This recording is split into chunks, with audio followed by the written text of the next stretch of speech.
ꯅꯨꯡꯗꯥꯡꯒꯤ ꯆꯥꯛ ꯇꯣꯛꯂꯕ ꯃꯇꯨꯡ ꯖꯦꯝꯁꯇ ꯐꯃꯨꯡꯗ ꯆꯪꯂꯛꯂꯒ ꯉꯁꯥꯏ ꯅꯝꯕꯔ ꯂꯧꯔꯛꯈꯤꯕ ꯂꯤꯟꯊꯣꯏꯒꯤ ꯅꯝꯕꯔꯗꯨꯗ ꯀꯣꯜ ꯇꯧꯁꯤꯜꯂꯤ ꯐꯣꯟꯗꯨ ꯇꯧꯅ ꯇꯧꯅ ꯀꯔꯤ ꯍꯥꯏꯁꯤꯒꯦ ꯍꯥꯏꯅꯁꯨ ꯈꯜꯂꯤ ꯂꯥꯏꯕꯛ ꯊꯤꯕꯅꯅꯤ ꯍꯥꯏꯒꯗ꯭ꯔꯥ ꯃꯇꯥꯡꯅ ꯌꯥꯗꯕꯅꯅꯤ ꯍꯥꯏꯒꯗ꯭ꯔꯥ ꯀꯣꯜꯗꯨ ꯔꯤꯁꯤꯞ ꯇꯧꯕꯤꯔꯛꯇ꯭ꯔꯦ ꯀꯩꯅꯣ ꯐꯣꯟꯒ ꯄꯥꯏꯔꯛꯇ꯭ꯔꯤꯁꯤꯅ ꯅꯝꯕꯔ ꯈꯪꯗꯦ ꯀꯥꯏꯅꯒ ꯄꯥꯏꯗ꯭ꯔꯖꯥꯠꯂꯣ ꯑꯃꯨꯛꯀ ꯇꯧꯁꯤꯜꯂꯒ ꯌꯦꯡꯒꯦ ꯍꯥꯏꯔꯒ ꯑꯃꯨꯛꯀꯁꯨ ꯀꯣꯜꯗꯨ ꯇꯧꯁꯤꯜꯂꯤ ꯍꯟꯗꯛꯃꯨꯛꯇꯤ ꯂꯤꯟꯊꯣꯏꯁꯨ ꯀꯣꯜꯗꯨ ꯄꯥꯏꯔꯛꯂꯝꯃꯤ ꯍꯜꯂꯣ ꯀꯅꯥ ꯑꯣꯏꯔꯕꯅꯣ ꯖꯦꯝꯁꯇꯨ ꯃꯀꯣꯛ ꯈꯣꯠꯂꯒ ꯑꯩꯅꯦ ꯖꯦꯝꯁꯅꯤ ꯉꯁꯥꯏ ꯅꯝꯕꯔ ꯂꯧꯈꯤꯕꯗꯣ ꯑꯣ ꯀꯔꯤ ꯍꯥꯏꯕꯤꯒꯗꯧꯕ ꯃꯄꯨꯛꯅꯤꯡꯗ ꯈꯜꯂꯛꯏ ꯖꯦꯝꯁꯇꯨ ꯑꯗꯨꯝ ꯂꯤꯈꯠꯈ꯭ꯔꯦꯗ ꯑꯩꯅ ꯏ ꯀꯥꯔꯛꯇꯅꯕ ꯑꯥꯏ ꯂꯚ ꯌꯨꯅ ꯊꯣꯛꯄ ꯍꯥꯏꯖꯤꯅꯤꯁꯤꯡ ꯑꯁꯦ ꯀꯩꯁꯨ ꯂꯩꯇꯦꯗ ꯆꯨꯝꯅ ꯁꯨꯝ ꯇꯧꯔꯛꯄꯅꯤ ꯌꯥꯗ꯭ꯔꯕꯣ ꯌꯥꯝ ꯕꯤꯖꯤ ꯑꯣꯏꯕ꯭ꯔꯣ ꯑꯩꯗꯤ ꯁꯨꯝ ꯍꯪꯕꯅꯤ ꯂꯥꯟꯅ ꯈꯟꯒꯅꯨꯀꯣ ꯉꯥꯛꯇꯪꯗꯤ ꯈꯜꯂꯨꯔꯦ ꯑꯗꯣ ꯅꯪꯅ ꯈꯟꯒꯅꯨ ꯍꯥꯏꯔꯕꯅꯤꯅ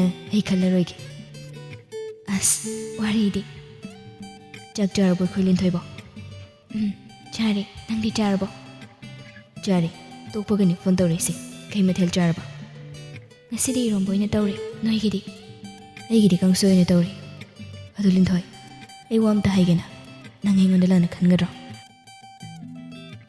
ꯂꯥꯟꯅ ꯈꯟꯕ ꯌꯥꯕ ꯋꯥꯍꯪ ꯍꯪꯉꯛꯑꯒꯅ ꯂꯥꯟꯅ ꯈꯜꯂꯦ ꯍꯪꯗ꯭ꯔꯒꯅ ꯈꯟꯗ꯭ꯔꯦꯗꯅ ꯑꯁ ꯑꯗꯨꯗꯤ ꯅꯪꯒꯤ ꯋꯥꯁꯦ ꯂꯨꯔꯤꯅꯦ ꯀꯩ ꯋꯥꯅꯣ ꯍꯪꯒꯦ ꯍꯥꯏꯕꯣ ꯍꯦꯛꯇ ꯍꯪꯉꯨ ꯀꯩꯗꯧꯔꯒꯦ ꯀꯩꯝ ꯅꯠꯇꯦꯗ ꯁꯨꯝ ꯅꯪꯒꯤ ꯈꯪꯅꯖꯕ ꯀꯅꯥꯒꯨꯝꯕ ꯑꯃꯒ ꯂꯩꯕ꯭ꯔꯥ ꯍꯪꯕꯅꯤꯗ ꯂꯤꯟꯊꯣꯏꯁꯨ ꯈꯥꯏꯒꯤ ꯌꯥꯎꯅ ꯈꯥꯏꯔꯦ ꯀꯩꯒꯤꯅꯣ ꯍꯥꯏꯁꯦ ꯂꯩꯔꯒꯅ ꯀꯩ ꯂꯩꯇ꯭ꯔꯒꯅ ꯀꯩ ꯅꯪꯒꯤ ꯋꯥꯇꯥ ꯑꯁꯤꯗꯤ ꯍꯥꯏꯗꯣꯛꯇꯧꯕ ꯏꯀꯥꯏꯔꯦꯗ ꯏꯁ ꯌꯥꯝ ꯏꯀꯥꯏ ꯊꯤꯒꯟꯕ ꯈꯣꯏꯃꯨꯔꯣ ꯅꯪꯁꯤ ꯃꯇꯧ ꯃꯥꯟꯗꯅ ꯋꯥ ꯉꯥꯡꯕ ꯌꯥꯝ ꯁꯥꯊꯤꯅ ꯍꯩꯖꯗꯦ ꯑꯗꯣ ꯀꯩꯒꯤꯅꯣ ꯅꯪꯅ ꯑꯗꯨ ꯍꯪꯉꯤꯗꯨꯕꯣ ꯀꯩꯝ ꯅꯠꯇꯦꯗ ꯀꯣꯟꯅ ꯃꯇꯥꯡ ꯆꯥꯕꯗ ꯑꯣꯏꯅ ꯍꯥꯏꯔꯒꯦ ꯑꯣ ꯑꯗꯨꯗꯤ ꯑꯩ ꯊꯝꯃꯒꯦ ꯈꯟꯖꯕꯕꯨꯗꯤ ꯌꯥꯝ ꯂꯩ ꯉꯥꯏ ꯃꯈꯥ ꯊꯥꯕꯀ ꯅꯪꯗꯦ ꯖꯦꯝꯁꯇꯣ ꯐꯣꯟꯗꯣ ꯐꯠ ꯀꯛꯈ꯭ꯔꯦ ꯑꯁ ꯏꯆꯝ ꯆꯝꯕ ꯏꯄꯪ ꯄꯪꯕꯒ ꯃꯥꯜꯂꯤ ꯁꯤꯗꯤ ꯄꯨꯔꯥ ꯀꯩꯅꯣꯝꯅꯤꯅꯦ ꯋꯥ ꯇꯧꯔꯤꯗ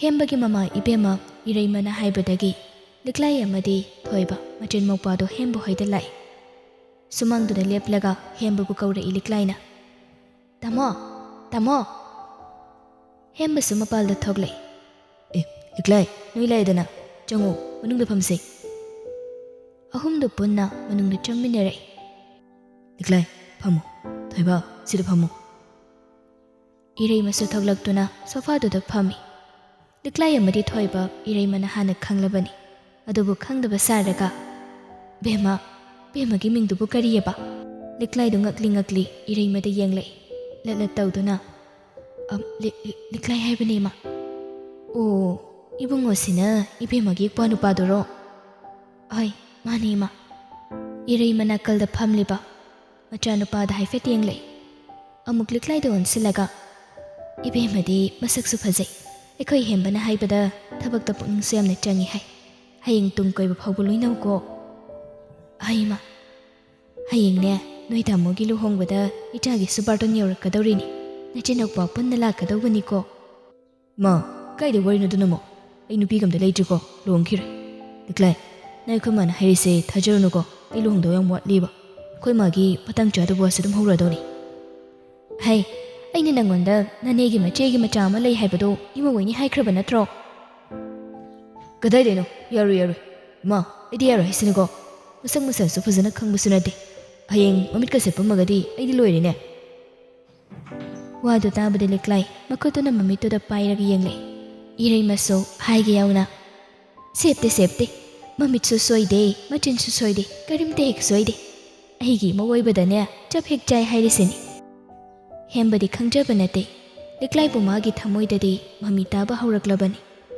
ꯂꯤꯛꯂꯥꯏꯅ ꯂꯥꯟꯅ ꯈꯟꯈ꯭ꯔꯒꯅꯤ ꯈꯟꯅ ꯃꯃꯥꯗ ꯍꯥꯏꯔꯛꯏ ꯃꯥ ꯑꯩꯒꯤꯁꯨ ꯑꯩꯅ ꯄꯥꯝꯖꯕ ꯈꯟꯖꯕ ꯀꯅꯥꯒꯨꯝꯕꯤ ꯑꯃ ꯂꯩ ꯂꯤꯛꯂꯥꯏ ꯍꯦꯝꯕꯗ ꯇꯇꯨ ꯌꯦꯡꯂꯛꯏ ꯏꯔꯩꯃꯁꯨ ꯄꯥꯈꯠꯅ ꯀꯅꯥ ꯂꯩꯔꯤꯕ ꯑꯩꯉꯣꯟꯗ ꯃꯁꯛ ꯇꯥꯛꯎ ꯂꯩ ꯏꯃꯥꯅ ꯈꯪꯉꯔꯣꯏ ꯃꯁꯛ ꯃꯇꯧ ꯌꯥꯝ ꯐꯖꯩ ꯑꯩꯈꯣꯏ ꯐꯦꯛꯇ꯭ꯔꯤꯗ ꯊꯕꯛ ꯇꯧꯕ ꯌꯥꯎꯏ ꯏꯔꯩꯃ ꯂꯤꯛꯂꯥꯏꯗ ꯑꯣꯟꯁꯤꯜꯂꯒ ꯏꯕꯦꯝꯃ ꯍꯌꯦꯡꯃꯛꯅꯦ ꯐꯦꯛꯇ꯭ꯔꯤꯗ ꯊꯕꯛ ꯇꯧꯕ ꯌꯥꯎꯕ ꯅꯨꯄꯤ ꯃꯈꯩꯗꯣ ꯊꯕꯛ ꯂꯣꯏꯅ ꯍꯦꯛ ꯊꯥꯗꯠꯂꯨ Imana thabak thadalagasu aidi ma adum lawrani mangjadoise aigi business ni nupidi mangoi masi awoi ta kai haini mase ni imong mangsida hemba ngakna kari imong ba kana imong no aise sede kanam ta sulai tana lairi sidi kana leiba namangda phamli base nang kari oin ururage nangbo ha Liklay ikaina mamaidu non thakre hemba su ikaireduna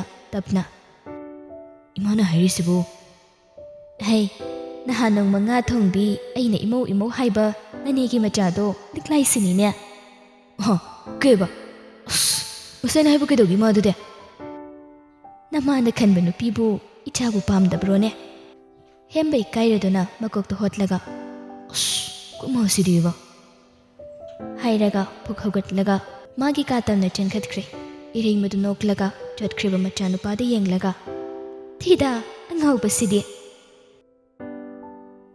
ikairaduna nonthaduna leiriba liklaidon silaga ikaiganu mousidi imana phanaba loina singani haujikti na khoiso sakmai loina khangnarabanina ne koiranu wari adum phasana sanauko lao chak jana batawrasi imaga punna ne chakhum changasi thoiba nangsu mathaki kasida nabaiga ngahak leiminaruroko irei maga liklaiga su kitchen room da changkhre thoibado nokmi sole chak sene gauraga mamong oibagi wari tawle maramni de khoi jesa marai bukti pharabani ibai mabuk phaba mafangise thoiba masa mathanta nokmi sugatlaga as lau phau laudri aisu ibai kaina ka wari gadi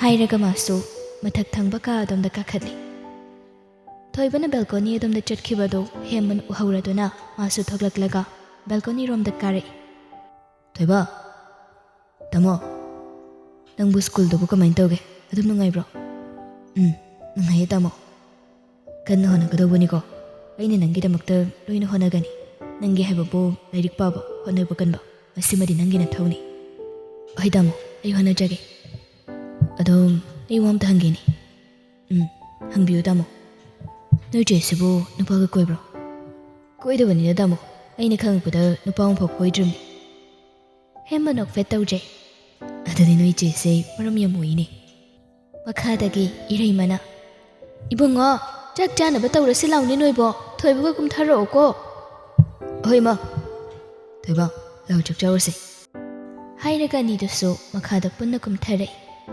hembana kitchen room da hek changlakpaga liklaini yeng thorakpaga ani do ngai hakti michane kuide michane ri pamit ani do phat hangdok nakhiba thoiba phamu ibungo naksu phamudana hoi ma liklai nangsu charu ne ima su punna charase hoini chara dawbani ne hakti mayam do tomin chak du chane irei mana liklai aisu ahal tharaklaga mangol karakla dawbani ko kanade kuina pandana leiba hembana koi ma yaunabi mi kairamni kaidormi khangdabi mai asiga warise hekta tawrakani ba chak chari ngai sil natragadi mai wari do hiningai matam leiramarui nangsu taja hongnaba haidana imana sum haibani kaino nakhoini sui kaina danaba natrani mawibema liklai do hoi haiba wahai phawba hembagi mamangdu da khumba ngamdre tatu irei madada yenglai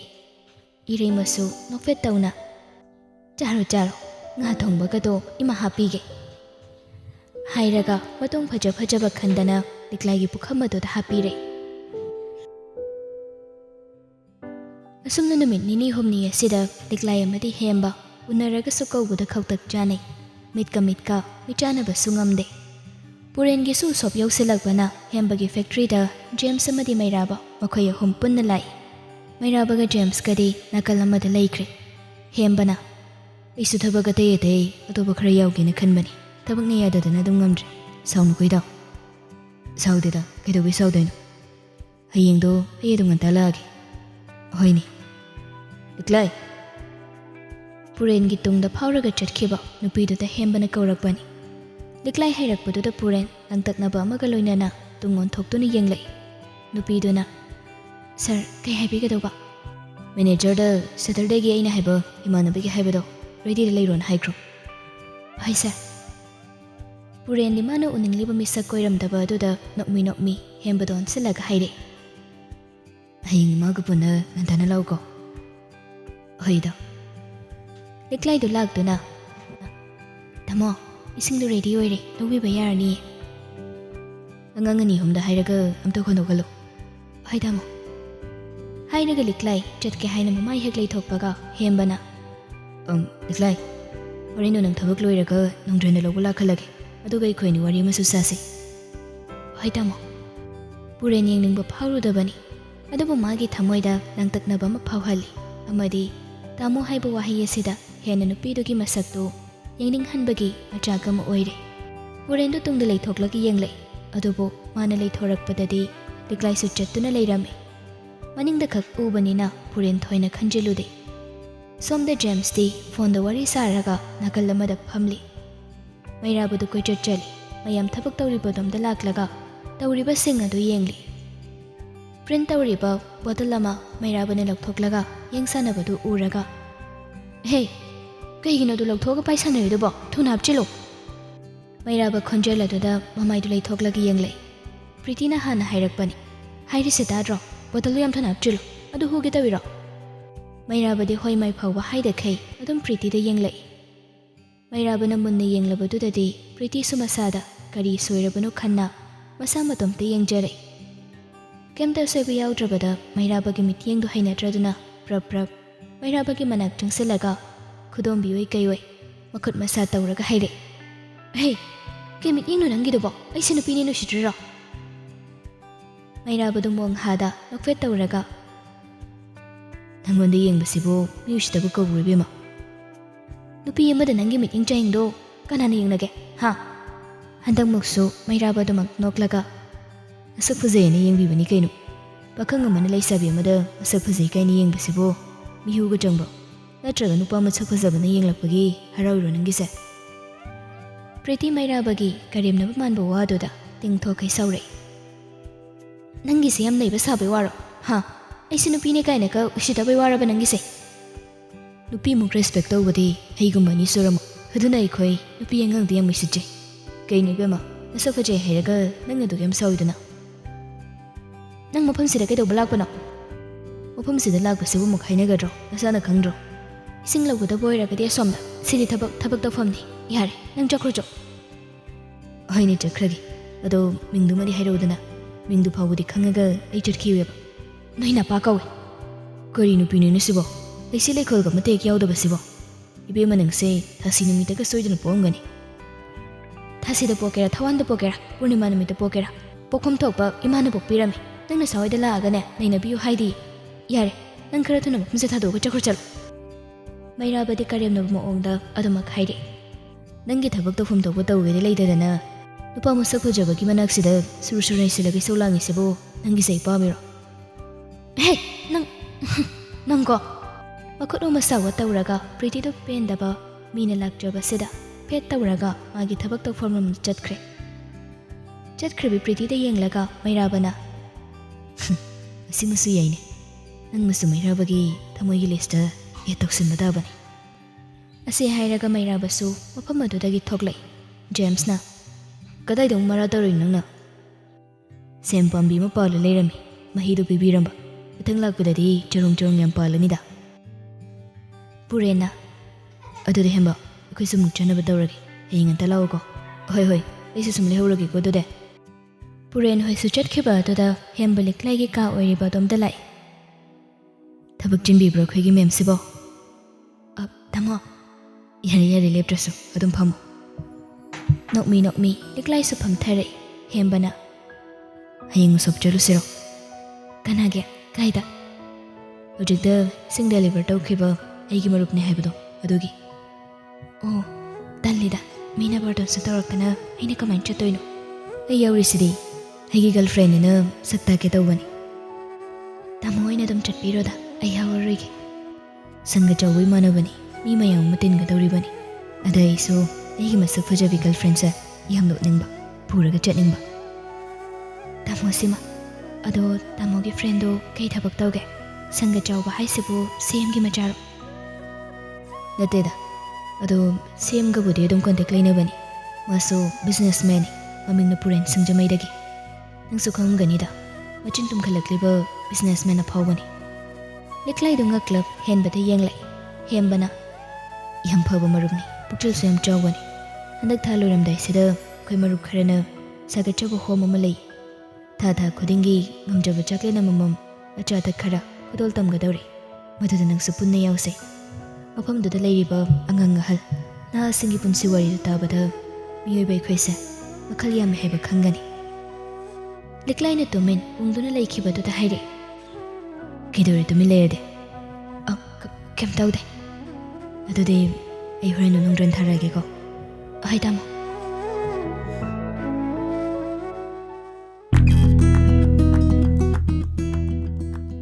School dani Devinana lakpado uraga khaboy sitana haire.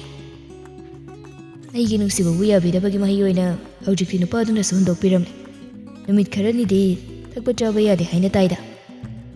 Devina khumde chumdring classroom da changki. Thoibasu laktuna room aduda changge taubaga khabana thoibada. Thoiba amta ngaikoni. Kari warim desasi. Hoi kai warino. Nang nupi amta haibigeroige. Saunu khaba aidi dugumbada kaya interest oidi. Aduna nangna sana tumda dum haijaro. Wahai se hairaga thoibado room aduda changkre. Khaboy sitaba mino kama noklaga. Marang nahandala kumanasu naibigasu sari. Manina nang kanano se dagangan siro. Madugi sumadam lakinida. Khabay ngona muk agadi khagida ni kaino. Classroom dani Devina na tumin ungduna phambadu uraga mamanabi Ilina. Kaidoragi Devina tumin leirade nasanu ngaitabro nangba. Kem taude. Aduga kaidobai ungiba. Masiki khaba haiba nupasa miyam usite. Khoido yam sauninge. Ojada takthokse hairsu yade nangna. Magi usitaba sidani aina sauningise. Angang machamuk sunatabani na sumtoina complain tawbado tallena tawbani. Ado handak nangna lakpa thoibase masak yam phajadro. Inging lauradana lairik yam haiba mali. Nangama nupa khudingi biodata paiboin hek tawradana. Devina nakaldagi nupa amana kaurakpani. Devina sonthoktunna yenglai. Thoiba leplaga leirambaduda kai haige chemistry gi notebook to aim to waijagi yagadro. Aidi school numit kharani su karudre aduna sudre. Ili dagi oina wairo. Hoi kesu kaidi ile. Nangi suragadi aim to waijagi yagadro. Adum hayang pirake. Ahi notebook to imanabi amana waikhibani ni school sum karaktre aduga nangondagi dum pikro. Yaba natro. Thoiba yaba natro. Awatpaduna kona muksilaso. Hoi yai kesu kaidi. Devina su pai leita notebook to pire. Thoibana thank you. Tauriba singdo khaba suloina uribani. Rumado da proof changlaklaga. Devina aisuna bom do waigi. Nangni nungti school laktaine. Sinma nang audre adugini. Kai subject no? Chemistry gi di thoibana waigre. Khaba thoibada hairap yenglai. Aduga Devina da mukon silaga. Okay, adudi biogi no wairage. Biogi di sardaga namda check tobiyo na piki. Adu wairagana physics gun pro. Nangingondagi natragadi notebook waining amta laitrabo. Thoibana waigi haibadana nomi tawraga pi. Aina waigi haibadana upu balina mumgi sakron larusibu nade. Aisibu nangna kai wena urage. Devina makha taba pamdraduna notebook to thoklaga pire. Sinni su khangde siloi su khangde. Se horan physics ki tholakpada amuk pira uko aduga muk wayo. Aduga heng school hek laktraba matung wai hendre khalo. Matung wai hendre khangu nangama. Nangna dumaina hairabani na sungla ki klawe. Ase hairaga khabado thoibana phamliba bench aduda amuk phamthare. Notebook asibu Devina dagi natragadi wafam leitabro. Thoibadi notes khara seli khabana hairibadu ma khumde. Khabase katukaran khara tawi khangbana ma onsinaba pamdabani. Khabadi khatnaba jaganaba pamba minina amuk makhatai. Topordagi natragadi notebook waifam ga leidabai waro. Leiribana sungna manaba singsidagi waigidi haidi. Nupi yengang dungna nupi dagi waidu bai kaidro. Thoi ba handak mukti khumlaklami. Aina nabu kwaibu waidaba. Nangna kay nupanarisa. Nangna thokay lege. Khaba sa handak mukti pinggalap tawna. Ithaway na harise. Marag na dalak da ngairi ba nangnasu pagsaba yabro. Nupi na pambidraga adung nonja na hingi dabu na maidu kaidro. Oi! Anidu pinggat narakpadudadi layriba kharado khanarani khanna pakhatnai. Debinado chansilaklaga anidu bu khamlay. Khaba! Kaigino nangna mingonda khatnaba haurisibo. Thoiba, siguma migon sinagano. Khatna jainaba thalingba laitraba mini. Debinagi waduda khabado sauraduna Debinagi mamaida khupakna thare. Nangmakna kasuk laitabu misakasida aibu kaibu piba. Nupida khut tharakpadudadi thoibadu sauraduna khabada kinna anirak ahumlak mamaiduda thinjeli. Phagi dagi awai takai anidu I naitabu makai hudatnare.